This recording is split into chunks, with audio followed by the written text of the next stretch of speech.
berbaunya harum, siap dipetik oleh si mama. Ibu ucapkan Assalamualaikum, jawablah dengan penuh semangat.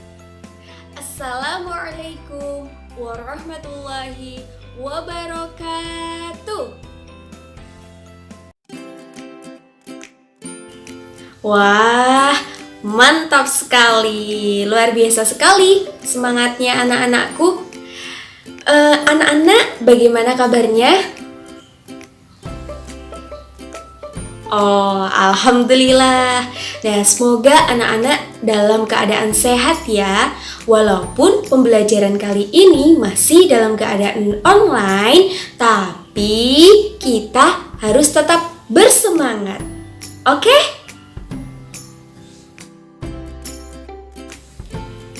Nah, anak-anak, supaya kita belajarnya lebih bersemangat lagi, Ibu punya lagu nih. Kita nyanyikan bersama-sama yuk. Seperti ini lagunya. Ayo kawan, kita belajar hari ini dengan semangat. Walaupun daring, tak perlu ngeluh, kita belajar bersama-sama. Ayo, ayo kita belajar. Jangan lupa baca bismillah.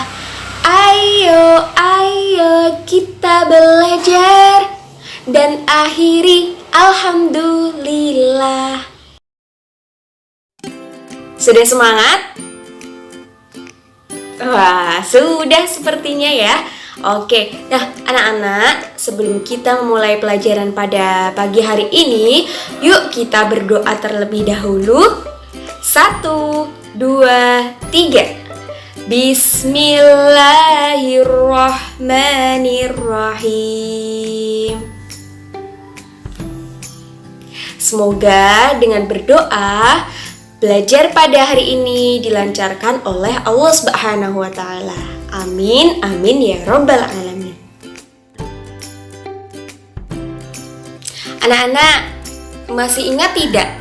Minggu lalu kita sudah belajar tentang apa? Ya, betul sekali. Minggu lalu kita sudah belajar tentang kalimat efektif. Nah, untuk pertemuan hari ini, anak-anakku, kelas 3, kita akan belajar tema 4, subtema 2, tentang hak dan kewajibanku di sekolah. Oh iya, anak-anak, Ibu ada video menarik nih. Nah, yuk kita simak video berikut ini.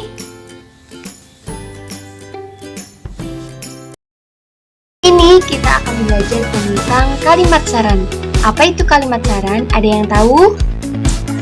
Kalimat saran adalah kalimat yang berisi pendapat, biasanya dalam bentuk solusi yang diajukan kepada seseorang tentang suatu masalah. Nah, ketika kita akan memberikan saran kepada teman atau orang lain, kita harus menggunakan bahasa yang sopan agar orang lain tidak tersakiti karena saran yang kita sampaikan.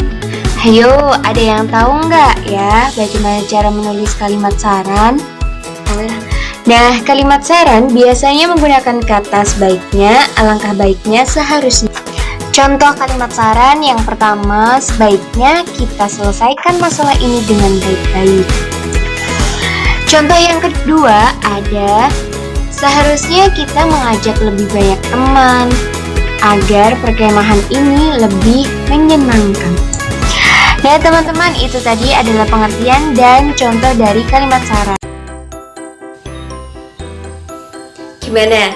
Sudah paham belum anak-anak? Dari video tadi menerangkan tentang apa, masih ingat? Ya, betul sekali. Video tadi menerangkan tentang kalimat saran. Kalimat saran apa sih itu kalimat saran? Masih ingat tidak? Nah, kalimat saran itu kalimat yang berisi pendapat, usul, anjuran. Nah, seperti itu. Biasanya kalimat saran di sini ditandai dengan kosakata sebaiknya, seharusnya, alangkah baiknya. Nah, contohnya ketika anak-anak di sekolahan menjumpai teman-teman dan ingin memberikan saran. Nah, yang pertama Contohnya, dengan menggunakan kosakata sebaiknya. Sebaiknya kita mengerjakan PR dengan penuh tanggung jawab. Nah, yang kedua, alangkah baiknya. Alangkah baiknya jika kita mengerjakan soal yang diberikan guru dengan teliti. Nah, ada lagi yang ketiga, seharusnya. Seharusnya kita mau membantu teman yang kesusahan. Nah, itu tadi anak-anak contoh dari kalimat saran. Ada lagi, Ibu punya kalimat lagi nih. Nah, kalimat masukan. Apa itu kalimat masukan? Kalimat masukan ini berisi tentang nasihat untuk orang lain. Contoh, tulisan kamu sebenarnya sudah bagus. Nah, sayangnya masih kurang rapi. Nah, itu adalah contoh-contoh dari kalimat masukan, dan tadi ada contoh dari kalimat saran. Bisa digunakan dalam sehari-hari di lingkungan sekolah, di lingkungan rumah. Nah, menggunakan kalimat-kalimat tersebut. Tadi Ibu menyinggung tentang belajar. Nah, anak-anak, berbicara tentang belajar tidak lepas dari yang namanya hak dan juga kewajiban. Ada yang tahu apa itu hak dan kewajiban? Hak adalah segala sesuatu yang layak dan pantas diterima dan dimiliki. Sedangkan kewajiban adalah segala sesuatu yang harus dikerjakan dengan penuh tanggung jawab. Seperti apa tadi? Belajar, mengerjakan PR. Nah, itu kan adalah sebuah kewajiban. Kewajiban bagi siapa? Bagi seorang siswa atau murid. Nah, anak-anak, banyak sekali ayat dalam Al-Quran maupun hadis yang menerangkan dan mengajarkan kepada kita untuk menunaikan apa? Kewajiban dan juga hak. Setiap yang melaksanakan kewajibannya akan mendapatkan haknya.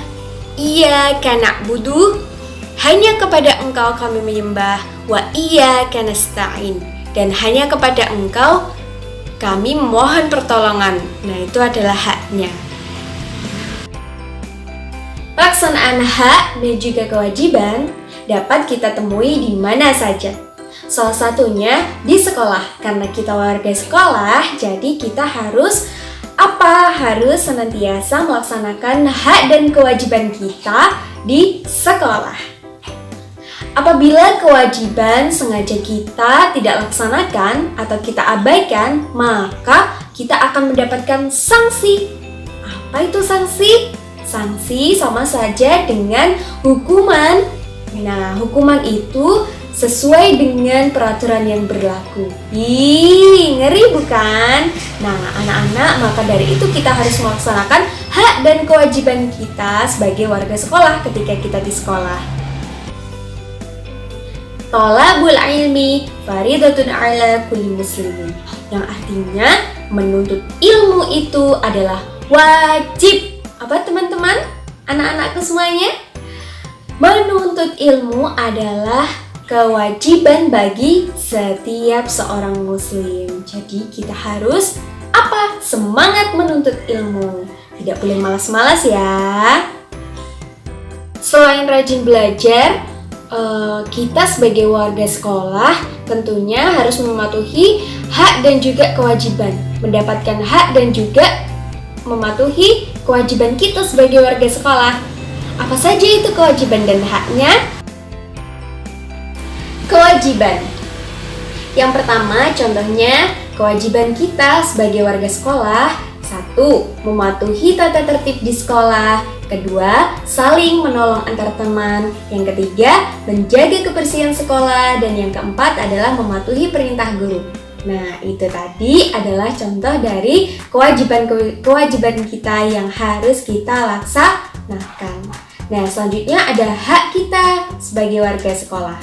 Yang pertama, mendapatkan perlakuan yang adil dari guru. Yang kedua, mendapatkan banyak teman. Yang ketiga, ada mendapatkan fasilitas sekolah. Yang keempat, mendapatkan ilmu. Nah, itu tadi adalah contoh dari kewajiban dan hak kita sebagai warga sekolah. Nah, anak-anak, kesimpulannya bisa kita ambil kesimpulan pada pagi hari ini. Sebaiknya kita melaksanakan apa? Kewajiban dan hak kita di sekolah sebagai warga sekolah. Baik anak-anak, itu saja yang dapat Ibu sampaikan. Semoga bermanfaat bagi kita semuanya. Ingat ya, kita harus tetap melaksanakan hak dan juga kewajiban kita sebagai seorang siswa ketika kita di sekolah dan juga seorang anak ketika di rumah. Oke? Ingat ya. Sekian dari Ibu, ada kurang dan lebihnya Ibu mohon maaf. Wabillahi taufiq wal hidayah, waridho wal inayah. Wassalamualaikum warahmatullahi wabarakatuh. Bye bye.